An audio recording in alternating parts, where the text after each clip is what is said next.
विश्वास है कि हमारा काम सही ढंग से चल रहा है। आज हम 6 घंटे बैठे थे, उसी समय मिनिस्टर की अगले ही रूम में तकरीबन 3 मीटिंग एक के बाद एक हुई। नमस्कार दोस्तों आप जितने भी EPS 95 पेंशनर है, आप सभी के लिए बहुत बड़ी खबर निकल कर आ रही है NSC की टीम के द्वारा। दोस्तों जैसा कि आप लोग को पता ही था कि 10वीं 11 तारीख को NSC की टीम के द्वारा और EPS 95 पेंशनरों के द्वारा दिल्ली में एक धरना प्रदर्शन करने वाले थे वे रामलीला मैदान में। इसी धरना प्रदर्शन को लेकर श्रम मंत्री ने NSC की टीम के अशोक रावत जी के साथ एक मीटिंग की, तत्कालीन मीटिंग। और इस मीटिंग में उन्होंने कहा कि हम आपका काम कर रहे हैं, आप दिल्ली में जो धरना प्रदर्शन करने वाले हैं उस धरना प्रदर्शन को फिलहाल रोक दीजिए, आपको हमें कुछ टाइम दीजिए, जल्द ही आपका हम काम करके देंगे। अगर हम आपका काम जल्द करके नहीं दे रहे हैं, उसके बाद आप जो चाहे वो कीजिए, हम आपको बिल्कुल फ्री छोड़ देंगे, आपको किसी प्रकार कोई पाबंदी नहीं होगा। तो इसी को देखते हुए 10वीं 11 तारीख को होने वाला जो धरना प्रदर्शन था उसको NSC टीम के द्वारा रोक दिया गया है, लेकिन अब उसका डेट जो है आगे बढ़ा दिया गया है। 1-1.5 महीना करीब जो है इस धरना प्रदर्शन का डेट आगे बढ़ा दिया गया है।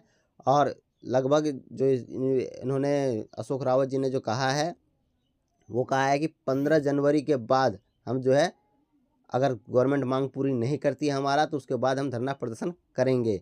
चलिए दोस्तों, श्रम मंत्री के साथ मीटिंग खत्म होने के बाद और मंत्रिमंडल के साथ मीटिंग खत्म होने के बाद उसके बाद अशोक रावत जी ने तत्कालीन जूम मीटिंग बुलाई और उस मीटिंग में क्या कुछ कहा है लाइव मैं आपको सुना देता हूँ। वीडियो बहुत ज़्यादा इंपॉर्टेंट होने वाला है, बिना स्किप किए लास्ट तक जरूर देखिएगा। चलिए दोस्तों, लाइव सुन लेते हैं अशोक रावत जी को। कि हमारा काम सही ढंग से चल रहा है। आज हम 6 घंटे बैठे थे, उसी समय मिनिस्टर की अगले ही रूम में तकरीबन 3 मीटिंग एक के बाद एक हुई, वो इसी विषय पे थी। और हम देख रहे थे कि वहां पे बिल्कुल माहौल गंभीर था।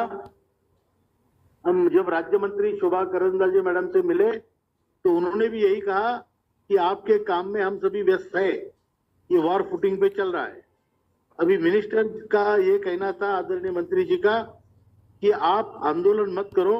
मैं जानता हूं, मुझे भी गिल्टी लगता है जब बूढ़े लोग आंदोलन करते हैं, तो आप आंदोलन मत कीजिए, मैं आपका काम कर रहा हूं।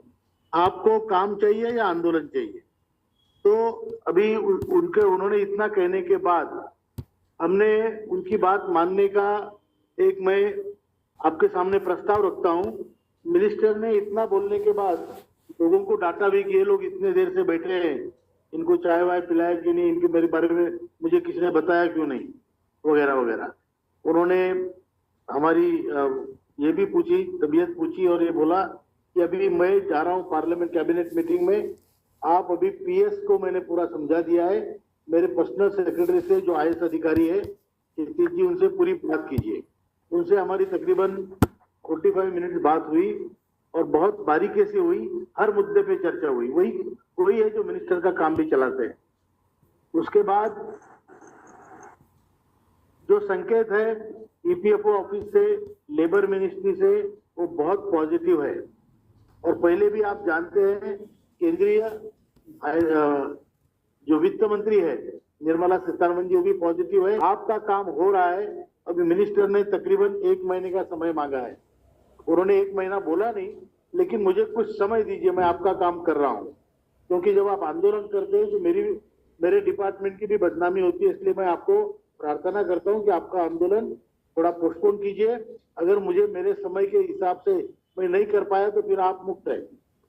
तो इसलिए मेरा ये मानना है, कहना है, और अगर आप मुझे अधिकार देते हैं तो मैं यही कहूंगा कि आने वाले दिसंबर एंड तो नहीं बोलूंगा, 15 जनवरी मकर संक्रांति तक हम इनको समय देंगे। उसके बाद में हम सोचेंगे कि हमें करना क्या है। आंदोलन हम कभी भी कर सकते हैं, मैं जानता हूं इस बार भी अगर हम सीरियस कोशिश करते तो बड़ी संख्या आ जाती और आती भी, और वैसे भी आई है। पहले आप लोगों ने आंदोलन चलाया है, लेकिन जो आंदोलन का मकसद होता है कि हमारी गुहार सरकार दरबार तक लगाना, वो हमारा उद्देश्य पूरा हुआ है। अब ball is in government court और हम लोग उनकी समझदारी की भाषा देखते हुए हम समझदारी से उनको 1.5 महीने का टाइम देते हैं। और इसके ऊपर हम नोटिस भी भेज देंगे कि इस तारीख तक हम आपको समय देते हैं, अन्यथा हमें अपना आंदोलन ज्यादा जोर से करना पड़ेगा। और दूसरी बात ये, हमने निर्णय 2-3 तरीके से लिया है। मैं जानता हूं हम लोग कई बार एक कहने पर इतने दुविधा में, इतनी परिस्थिति विकट होते हुए भी आते हैं कि लोगों के भाड़े के पैसे खर्च ना हो, लोग जिनके टिकट हुए वो कैंसिल करे, थोड़ा बहुत नुकसान होगा तो उसको भी हम थोड़ा सह लेना आप। लेकिन दिल्ली में आकर हमें इस आंदोलन से हमारा होने वाला काम रुकने की संभावना मुझे लगती है, इसलिए हम कुछ बार हमको थोड़ा पीछे हटना पड़ता है। इस बार हम अपने काम होने के वास्ते पीछे हट रहे हैं, अब डर के मारे नहीं हट रहे। काम हमारा हो जल्दी से जल्दी, हमारी विश्वासार्हता बनी रहे, इसलिए हम ये सभी चीज, आप मेरी भावना है वो सभी को समझाइए, मैं आपसे प्रार्थना करता हूं। और जो CWC हमारी है, ये हम इसको भी हम पोस्टपोन करते हैं इंडेफिनेटली, सभी नेताओं से बात करने के बाद, उसके बाद जब सबकी इच्छा होगी तब उसको करेंगे। और जो आंदोलन है उसको भी हमने कैंसिल नहीं किया है, इसको हम पोस्टपोन कर रहे हैं। पोस्टपोन हम 1.5 महीने के लिए कर रहे हैं क्योंकि मंत्री जी ने उतना समय मांगा है। CPFC से भी हमारी बात हुई, उन्होंने भी यही कहा है कि हम काम कर रहे हैं डेली, इवन संडे को मंत्री जी बैठकें ले रहे हैं। तो ये कॉम्प्लिकेटेड विषय है, कई ग्रुप है, उन सबके साथ उनको बैठना पड़ता है और उससे सबके रिपोर्ट लेने पड़ते हैं। बिल्कुल सही ट्रैक पे हैं। माननीय कमांडर साहब ने पूरे देश में दौरे करके जन जागृति की, EPS पेंशनर्स को जगाया, संगठित किया, और हमारे ऊपर एक जवाबदारी थी कि आप दिल्ली की टीम के साथ में मिलकर केंद्रीय टीम के साथ में जो डिप्लोमेटिक एफर्ट्स हैं उसको किया जाए। और मुझे ऐसा लगता है कि हमारे दोनों जो हमारे एफर्ट्स थे वो पूरे हुए, ऐसा मुझे महसूस हो रहा है निश्चित रूप से। अब आगे की आपको बात बताते हैं जो बहुत महत्वपूर्ण है। माननीय मंत्री महोदय जी ने स्पष्ट किया, पहले तो हम आपको बता दें कि जैसे ही हम लोगों को पता चला था, कमांडर साहब को पता चला कि अपने CBT में अपना मुद्दा मिनिमम पेंशन एनहांसमेंट नहीं है, तो तुरंत योजना बनाई गई।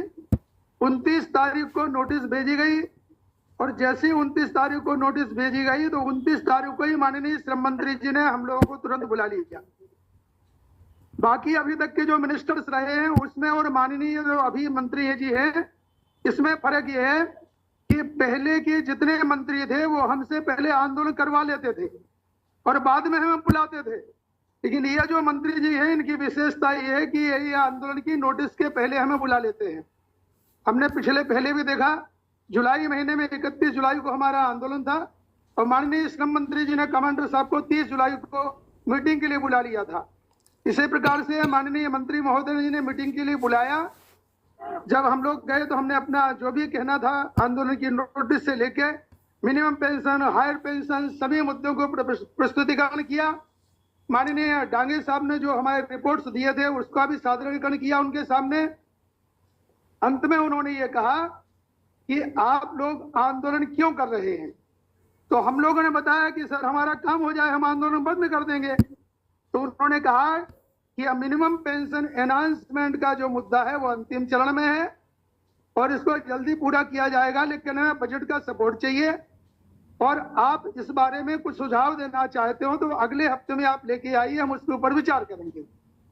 उसी हिसाब से आज माननीय कमांडर साहब के नेतृत्व में हम सभी लोग जो है, जिस प्रकार से पाटिल साहब ने आपको बताया, आज माननीय श्रम मंत्री जी को मिले, जो हमारा डाटा था उसका प्रस्तुतिकरण किया।